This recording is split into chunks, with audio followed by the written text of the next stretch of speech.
한국 인터넷에는 다양한 공포썰이 많이 있지만 지금부터 소개할 이야기는 그 중에서 가장 소름 끼치는 경험담 중 하나입니다. 이 이야기는 한 여대생이 기숙사에서 겪었던 불가사의한 사건을 다루고 있습니다. 모든 이야기는 익명의 사용자로부터 전해진 것이며 실제와 허구가 섞여 있을 수 있음을 미리 알립니다. 이 여대생은 지방에서 서울로 대학을 진학하게 되면서 학교 기숙사에 살게 되었습니다. 처음에는 자유로운 대학 생활에 대한 기대감으로 가득 찼지만 시간이 지날수록 기숙사에서 느끼는 불안감이 점점 커져갔습니다. 특히 밤이 되면 위층에서 들려오는 이상한 소리 때문에 잠을 이루기 힘들었습니다. 처음엔 학생들이 기숙사 생활을 즐기며 술을 마시고 떠드는 소리라고 생각했지만 그 소리는 점점 더 기괴하게 변해갔습니다. 어느 날 밤 그녀는 더 이상 참을 수 없어 소리가 나는 쪽으로 향했습니다. 위층에 올라가 보니 해당 층의 복도는 불이 꺼진 채 깜깜했습니다. 불길한 느낌이 들었지만 그 소리를 확인하지 않고는 잠을 잘 수 없을 것 같아 조심스럽게 소리가 나는 방으로 다가갔습니다. 그 방 앞에 도착하니 묘하게도 문이 살짝 열려 있었습니다. 안을 들여다본 순간 그녀는 깜짝 놀랄 수밖에 없었습니다. 방 안은 엉망진창이었고 바닥에는 이상한 문양이 그려져 있었습니다. 그리고 방 한가운데에는 아무도 없는 것처럼 보였지만 마치 누군가의 기척이 느껴지는 듯 했습니다. 두려움에 휩싸인 그녀는 황급히 그곳을 떠나 자신의 방으로 돌아왔습니다. 다음 날 그녀는 기숙사 관리인에게 이 사실을 알렸습니다. 관리인은 그 방은 오래전부터 사용되지 않는 빈 방이라며 아무도 출입하지 않았다고 했습니다. 그러나 여대생은 분명히 그 방에서 무언가를 느꼈다고 설명했지만 관리인은 별다른 조치를 취하기를 꺼려했습니다. 몇 주가 지나도록 그녀는 계속해서 이상한 소리와 느낌에 시달려야 했습니다. 그때마다 무언가 기이한 존재가 위층에서 자신을 지켜보고 있는 것만 같았습니다. 견딜 수 없었던 그녀는 기숙사 친구들에게 이 이야기를 나누며 도움을 요청했습니다. 그리고 그중 한 친구는 오래된 전설을 이야기해 주었습니다. 그 전설에 따르면 그 기숙사에는 과거 학교에서 끔찍한 사고로 목숨을 잃은 학생의 영혼이 방황하고 있다고 했습니다.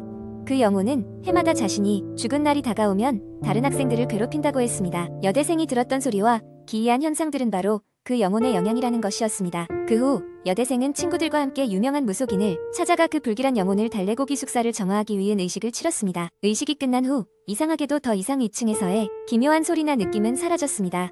시간이 흘러 그녀는 대학을 졸업하고 기숙사를 떠났지만 여전히 그때의 경험을 생각하면 등골이 오싹해진다고 말하곤 했습니다.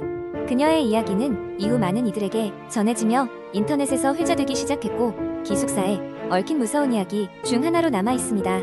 결국 이 이야기는 상상과 현실이 뒤섞인 채 여전히 많은 사람들에게 두려움의 대상으로 자리 잡고 있습니다. 기숙사에는 지금도 새로운 학생들이 들어오곤 하지만 혹시나 모를 기이한 소문에 새로 들어오는 학생들은 항상 조심스러워한다고 전해집니다. 이 이야기를 접한 당신도 혹시나 모를 기숙사의 밤에 주의 깊게 살펴보게 될지도 모를 일입니다. 두 번째 이야기 대학교 3학년 여름방학 나는 친구들과 함께 강원도에 있는 작은 마을로 여행을 떠나기로 했다. 그곳은 자연이 아름답고 조용한 곳으로 우리는 바쁜 도시 생활에서 벗어나 힐링을 할 목적으로 이곳을 선택했다. 출발 전날 밤 나는 짐을 싸며 여행에 대한 기대감으로 가득 차 있었다. 우리는 4명의 친구였고 마을 외곽에 위치한 오래된 한옥을 빌렸다. 도착했을 때 그 한옥은 오래된 나무 냄새와 함께 독특한 분위기를 풍기고 있었다. 주인 아주머니는 친절하게 우리를 맞이하며 필요하면 언제든 연락하라고 했다.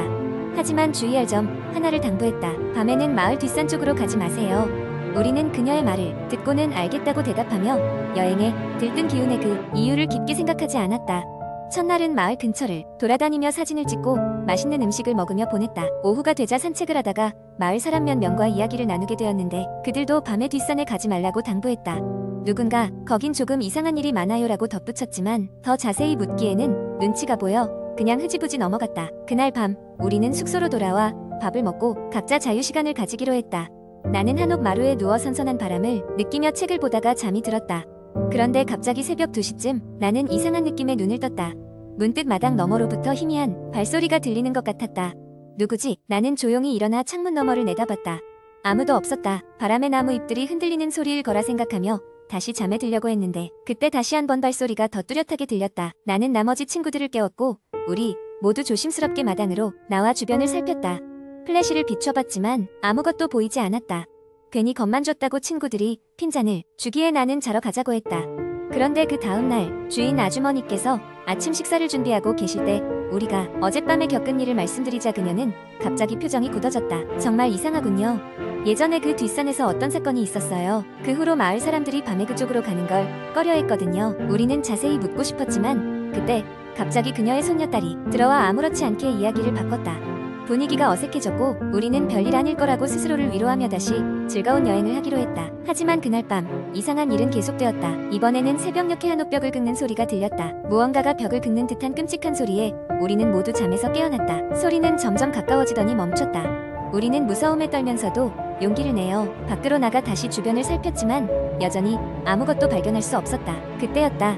우리는 한옥 뒤편에서 흐릿하게 사람 형상의 무언가가 서 있는 것을 목격했다. 전부 얼어붙었고 한 친구가 용감하게 플래시를 비추자 그 형체는 재빨리 숲으로 사라졌다. 너무 놀라 숙소로 뛰어들어가 문을 잠그고는 한참을 떤 끝에야 잠을 청할 수 있었다. 다음 날 지친 얼굴로 주인 아주머니께 어젯밤의 일을 말씀드리자 그녀는 깊은 한숨을 쉬며 말했다. 그쪽에서 예전에 어떤 여자가 실종됐어요. 그 후로 가끔 그런 소문이 돌곤 했죠. 어떤 영혼이 자기 자리를 찾지 못하는 거라고들 하더군요. 결국 우리는 더 이상 그곳에 머물 수 없었고 일정을 앞당겨 집으로 돌아왔다. 하지만 그 후로도 가끔씩 그곳에서의 경험이 꿈에 나타나곤 했다. 여전히 그 일이 실제였는지 우리의 상상력이 만들어낸 환상이었는지 알 수 없지만 한 가지는 확실히 배웠다. 어떤 특정한 경고는 그저 지나치지 말아야 할 때가 있다는 것이다. 세 번째 이야기. 한적한 시골 마을에 살았던 나는 어느 더운 여름날 끔찍한 경험을 하게 되었다. 그 당시 나는 대학생이었고 방학을 맞아 할아버지 집에 머물고 있었다. 할아버지의 집은 오래된 한옥이었고 주변은 논과 밭으로 둘러싸여 있어 밤이면 매우 적막했다. 그날도 평소처럼 오후에 점심 식사를 마치고 나서 덥수룩한 잔디밭을 손질하고 있었다. 작업을 마친 후 나는 지친 몸을 쉬기 위해 방으로 들어갔다. 이내 꿀잠에 빠져들었고 문득 깨어나 보니 어둠이 깔려 있었다. 시계를 보니 오후 8시. 퇴근길에 오르던 농민들이 사라진 시골길은 침묵으로 가득 차 있었다. 나른함을 떨치고 저녁을 먹기 위해 부엌으로 걸어가던 중에 거실 벽에 걸린 큰 시계가 나의 발걸음을 멈추게 했다. 시계는 여전히 8시를 가리키고 있었다. 시계가 멈춘 줄 알고 건전지를 확인하러 시계에 다가가다가 문득 이상한 기분이 들었다. 그 순간 갑자기 누군가 나를 지켜보고 있는 듯한 느낌이 엄습했다. 괜히 오싹한 기분이 들어 뒤를 돌아보니 거실 창문에 이상한 그림자가 어른거리고 있었다. 겁에 질린 나는 창문에 가까이 다가가 그림자를 관찰했다.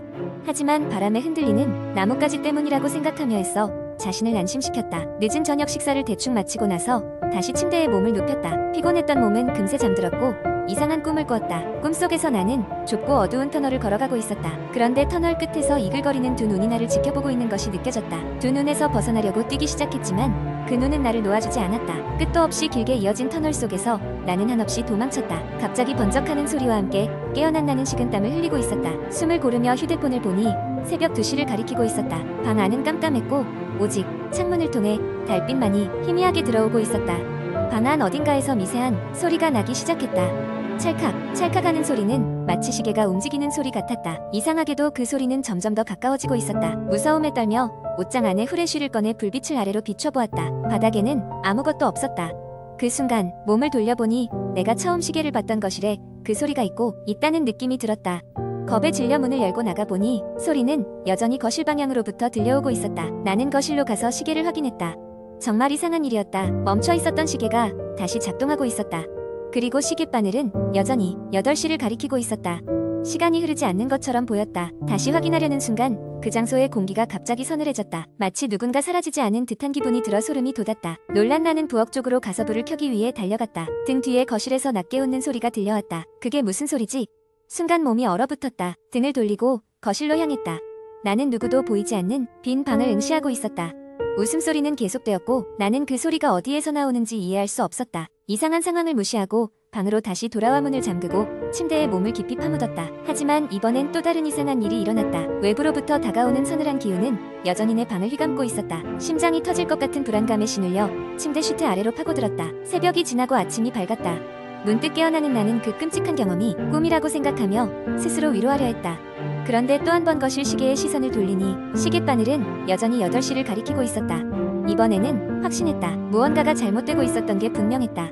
할아버지께 이 일을 말씀드리자 할아버지는 잠시 눈을 감지더니 무겁게 입을 열었다. 그 시계는 50년 전 내가 태어나던 날에도 멈춰버렸었다. 특별한 날엔 시간을 거꾸로 되돌리는 괴이한 버릇이 있는 오래된 시계란다. 그 후 다시는 그 시계를 만지지 않았다. 그것은 더 이상 시간이 아닌 무언가 다른 것을 측정하고 있는 것만 같았다. 머지않아 방학이 끝나고 학교로 돌아갔지만 그 여름의 경험은 내 기억 속에 영원히 남아있었다. 그리고 가끔 깊은 밤이 되면 그 부드럽게 떨리는 웃음소리가 들려오는 듯하여 뒤를 돌아보곤 한다. 그런 날이면 회귀하는 시간의 굴레 속에서 우리가 무엇을 잃어버리고 무엇을 찾았는지를 생각하게 된다. 흘러가는 시간이 비웃음을 날리며 나를 뒤쫓고 있을 수도 있다는 불안함과 함께 말이다.